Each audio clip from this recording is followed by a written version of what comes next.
Assalamualaikum warahmatullahi wabarakatuh. Perkenalkan, nama saya Siti Rahmadani dengan NIM 21914036, jurusan Pendidikan Guru, Pendidikan Anak Usia Dini, Universitas Muhammadiyah Kendari.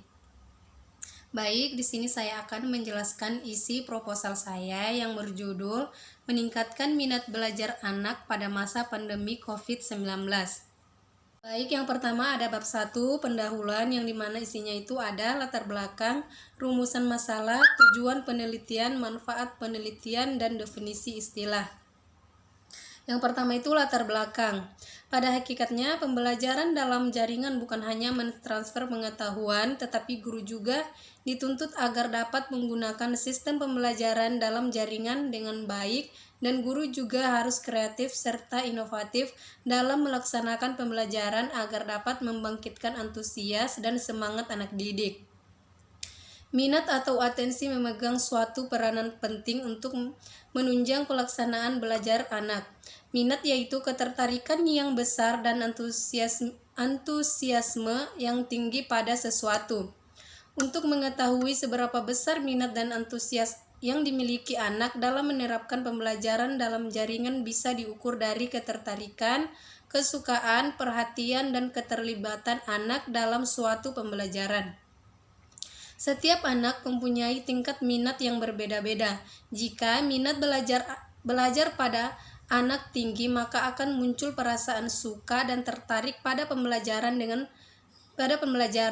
begitu, anak akan mengikuti pelajaran tersebut dengan antusias yang tinggi. Begitu pula jika anak kurang berminat dalam belajar, akan menimbulkan turunnya antusias siswa dikarenakan rasa bosan dalam belajar. Yang kedua, rumusan masalah. Adapun masalah pokok yang akan dibahas pada penelitian ini dari latar belakang, yaitu bagaimana strategi guru dalam membangkitkan minat belajar anak pada sistem pembelajaran dalam jaringan masa pandemi COVID-19. Yang ketiga, tujuan penelitian. Tujuan dalam penelitian ini adalah bagaimana strategi guru dalam meningkatkan minat belajar anak didik pada masa pandemi COVID-19.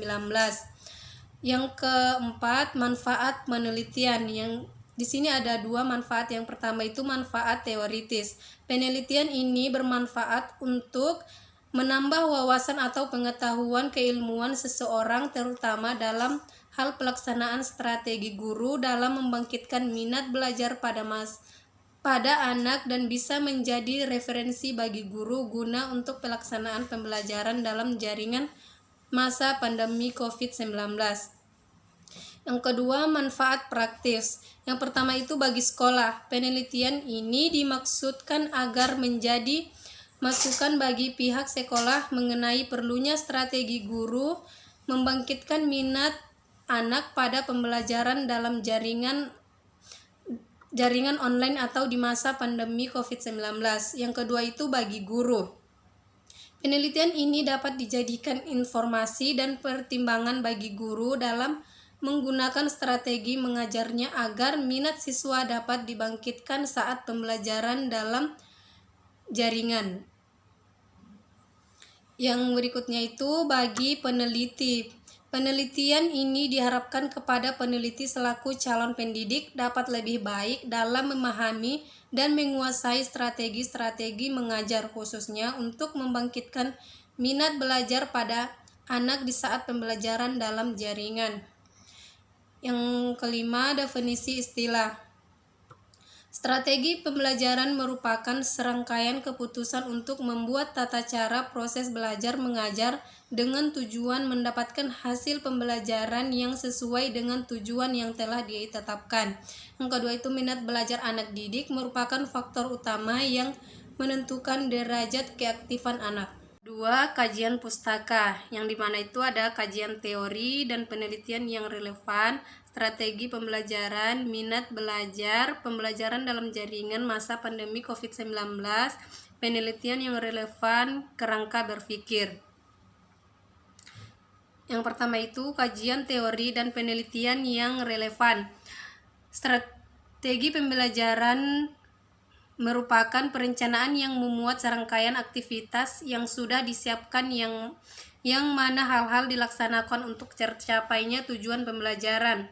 Sedangkan strategi pembelajaran menurut Sanjaya merupakan tahapan aktivitas pembelajaran di mana hal ini dilaksanakan oleh pendidik atau guru dan anak untuk memperoleh tujuan atau sasaran yang efektif dan efisien dalam melaksanakan pembelajaran.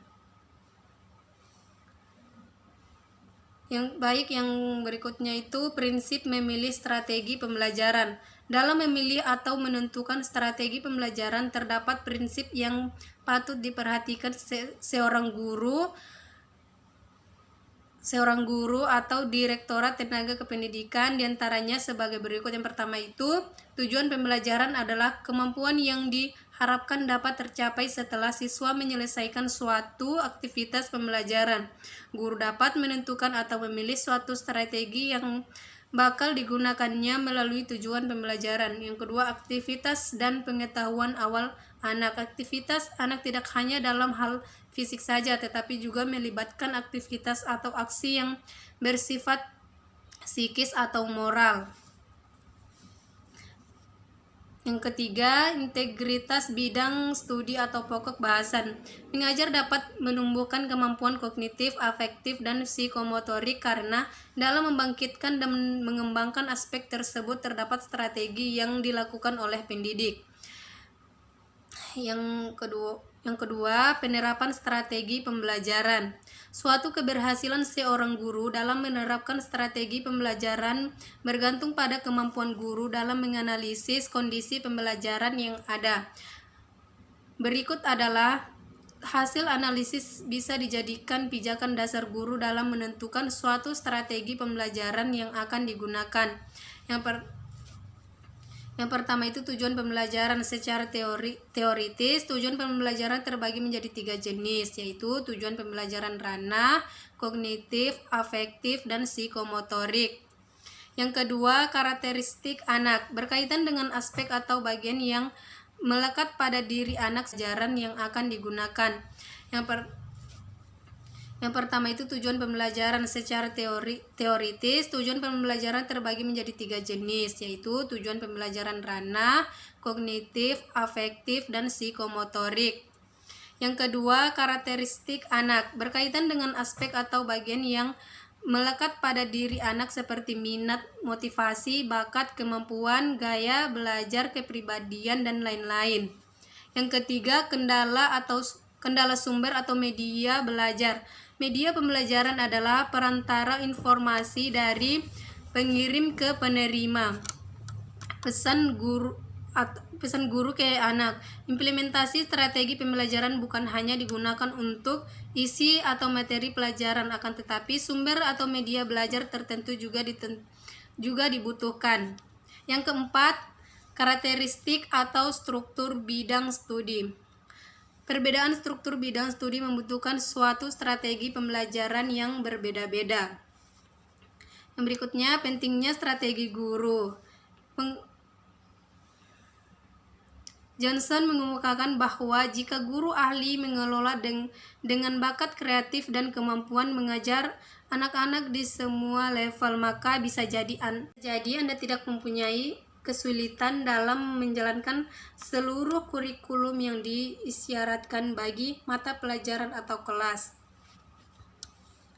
Baik, berikutnya minat belajar. Yang pertama itu pengertian minat belajar.